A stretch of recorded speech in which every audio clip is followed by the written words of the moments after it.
Hello friends, कैसे हैं। तो चलिए अभी हम लोग व्यष्टि अर्थशास्त्र यानी माइक्रो इकोनॉमिक्स के चैप्टर 6 में पढ़ेंगे पूर्ति के नियम के अपवादों के बारे में। यानी पूर्ति के नियम के क्या क्या अपवाद हैं। तो पहले जानते हैं कि पूर्ति क्या है। पूर्ति किसी वस्तु की वह मात्रा होती है जिसे कोई विक्रेता मतलब बेचने वाला उत्पादक एक निश्चित समय में वस्तु की एक निश्चित कीमत पर उसकी एक निश्चित मात्रा बेचने के लिए तैयार होता है। अब पूर्ति का नियम क्या है, तो कहता है अन्य बातों के समान रहने पर जब किसी वस्तु की दाम बढ़ जाती है तो उसकी पूर्ति भी बढ़ जाती है, और जब किसी वस्तु की दाम घट जाती है तो उसकी पूर्ति भी घट जाती है। यानी जब किसी वस्तु का दाम बढ़ जाएगा तो विक्रेता उसका अधिक मात्रा बेचने के लिए तैयार हो जाएगा, और यदि दाम घट जाएगा तो उसका कम मात्रा बेचने के लिए तैयार होगा। मतलब पूर्ति और कीमत के बीच पॉजिटिव रिलेशन होता है, सीधा संबंध होता है। दाम अधिक तो अधिक मात्रा बेचने के लिए तैयार होगा, दाम कम तो कम मात्रा बेचने के लिए तैयार होगा। अब यह बात उठ रहा है कि अपवाद का मतलब क्या होता है। अपवाद का मतलब होता है जहां पर पूर्ति का नियम फेल हो जाएगा, लागू नहीं होगा। चूंकि पूर्ति का नियम किसी वस्तु की कीमत और पूर्ति के बीच पॉजिटिव रिलेशन को बताता है,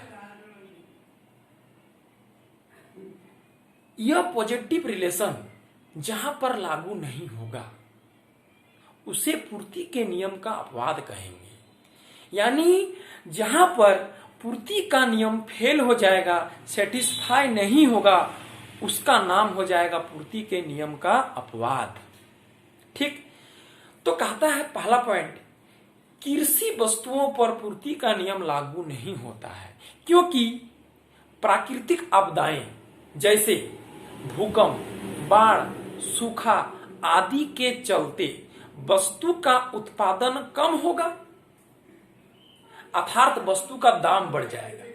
वस्तु का यहां पर दाम बढ़ जाएगा लेकिन विक्रेता इसका अधिक मात्रा बेच नहीं पाएगा क्योंकि इसका उत्पादन ही तो कम हुआ है। यानी कृषि वस्तुओं पर पूर्ति का नियम लागू नहीं होता है क्योंकि भूकंप, बाढ़, सूखा आदि के चलते उत्पादन कम होने के कारण वस्तुओं के दाम में वृद्धि होने के कारण भी उसकी पूर्ति को बढ़ाना संभव नहीं होता है।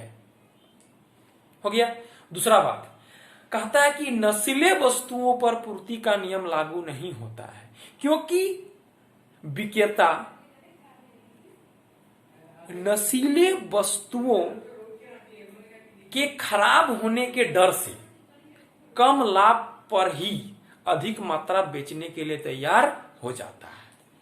यानी यहां पर भी पूर्ति का नियम लागू नहीं हुआ, जो अपवाद कहला गया। तीसरा है कि सामाजिक प्रतिष्ठा वाली वस्तुएं यानी विलासिता वस्तुएं, अर्थात समाज का धनी लोग, अमीर लोग अपनी प्रतिष्ठा को समाज के अंदर दिखाने के लिए जो वस्तु का प्रयोग करता है, जैसे हीरा जवाहरात, बहुमूल्य आभूषण, मोटर कार, इसकी पूर्ति सीमित होती है।